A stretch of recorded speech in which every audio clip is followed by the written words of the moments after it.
பசுமைச்சாரல் சேனலுக்காக அனைவருக்கும் நற்காலை வணக்கம் கூறிக்கொள்வது உங்களின் அன்பு நண்பன் உதயகுமார். வாங்க இன்னைக்கு தானியங்கள் மற்றும் சிறுதானியங்கள் இதை பத்தி பார்ப்போம். தானியங்கள் அப்படி சொல்லும் போதே நமக்கு உடனே நினைவுக்கு வருவது என்னன்னு கேட்டீங்கன்னா அரிசி மற்றும் கோதுமை. இந்த ரெண்டு, அதுக்கப்புறம் சோளம், இவைகளை தான் நாம் பிரதானமாக தானியங்கள் என்று சொல்லுவோம். இந்திய நாட்டில் பிரதானமாக அன்றாடம் உட்கொள்ளும் உணவு இந்த தானியங்கள் தான். தென்பகுதியில் பார்த்தீங்கன்னா அரிசி, வட இந்தியாவுக்கு போனீங்கன்னா உங்களுக்கு கோதுமை. இது ரெண்டும் தான் நம்ம அதிகமாக உபயோகப்படுத்துறது. அதனால இந்திய நாட்டின் பிரதான உணவுன்னு பார்த்தீங்கன்னா தானியங்கள் தான்.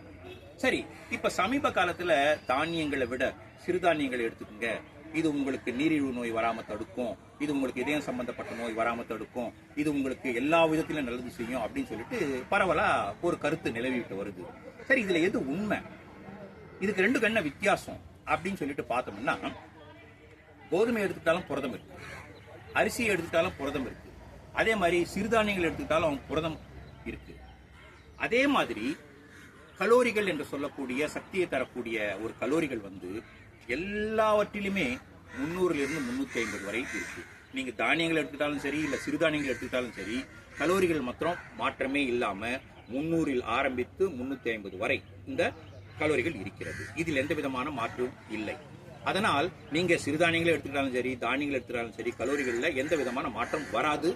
இது உறுதியாக சொல்லப்பட வேண்டிய ஒரு விஷயம்.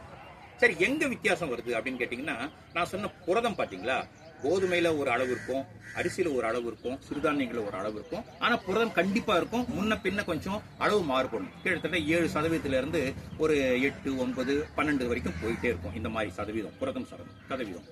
முக்கியமா இந்த சிறுதானியங்களை ஏன் உங்களை சாப்பிட சொல்றாங்கன்னு கேட்டீங்கன்னா, இந்த பெருதானியங்கள்ல இருக்கக்கூடிய அந்த ஃபைபர் என்னக்கூடிய நார்ச்சத்து இதுல விட சிறுதானியங்கள் அதிகமாகும்.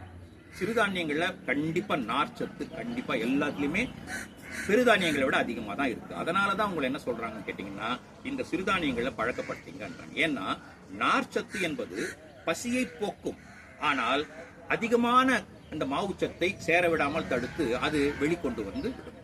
அந்த ஃபைபர்ன்றது நம்ம உடம்புல அன்றாடம் இருந்தால்தான் கழிவுகள் அகற்றப்படும். அது ஒண்ணு, நம்பர் 1. ரெண்டாவது காரணம் என்னன்னு கேட்டீங்கன்னா, பெருதானியங்கள்ல இருக்கிற, அதாவது கோதுமை அரிசியில இருக்கிறத விட சிறுதானியங்கள்ல விட்டமின்களும் கனிமங்களும் ரொம்ப அதிகமாகவே இருக்கும். விட்டமின் பி, விட்டமின் ஏ, அதுக்கப்புறமா கால்சியம், பாஸ்பரஸ், இரும்பு சத்து, மெக்னீசியம் சத்து, இதெல்லாம் அப்படியே அடுக்கிட்டே போலாம். மொத்தத்துல பெருதானியங்கள்ல பாத்தீங்கன்னா புரதம் இருக்கு, சிறுதானியங்களையும் புரதம் இருக்கு. பெருதானியங்கள வர கேலரி 300 தாண்டும், சிறுதானியங்கள்ல வரக்கூடிய கேலரிகளும் 300 தாண்டும். பெருதானியங்கள்ல கொஞ்சம் இந்த ஃபைபர் என்று சொல்லக்கூடிய நார்ச்சத்து குறைவா இருக்கும், இதுல சிறுதானியங்கள்ல நார்ச்சத்து அதிகமா இருக்கும். அதே மாதிரி இதுல விட்டமின்களும் கனிமங்களும் கொஞ்சம் கம்மியா இருக்கும், இதுல சிறுதானியங்கள்ல விட்டமின்களும் கனிமங்களும் அதிகமாக இருக்கும். இது ஒரு காரணம். ரெண்டாவது காரணம் என்னன்னு கேட்டீங்கன்னா, இப்போ சப்பாத்தியோ இல்லைன்னா இந்த அரிசி சாதமா நம்ம சாப்பிடும்போது நமக்கு தெரியாம அளவை கூட்டுவோம். அதே இப்ப சிறுதானியங்களுக்கு வரும்போது என்ன ஆகுன்னு கேட்டீங்கன்னா, ரொம்ப சாப்பிட மாட்டோம்.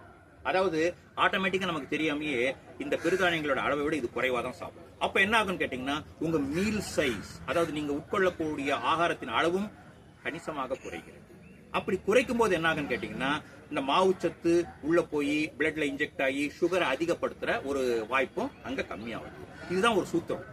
இதை விட இது கம்மியா சாப்பிட்றதால அப்ப என்ன ஆகுன்னு கேட்டீங்கன்னா, அதிக அளவு நம்ம உட்கொள்ள முடியாது, அதிக அளவு கார்போஹைட்ரேட் குளுக்கோஸா மாறதுக்கு வாய்ப்பு இல்லை. அதே நேரத்தில் இன்சுலின் எவ்வளவு இருக்கோ அதுக்கேற்ற மாதிரி டைஜஷன் ஆகும்.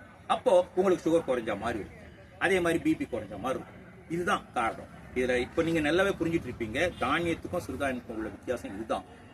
மற்றபடி எல்லாத்துலயுமே புரதம் இருக்கு, எல்லாத்துலயுமே கார்போஹைட்ரேட் இருக்கு, எல்லாத்துலயுமே கலோரிகள் இருக்கு.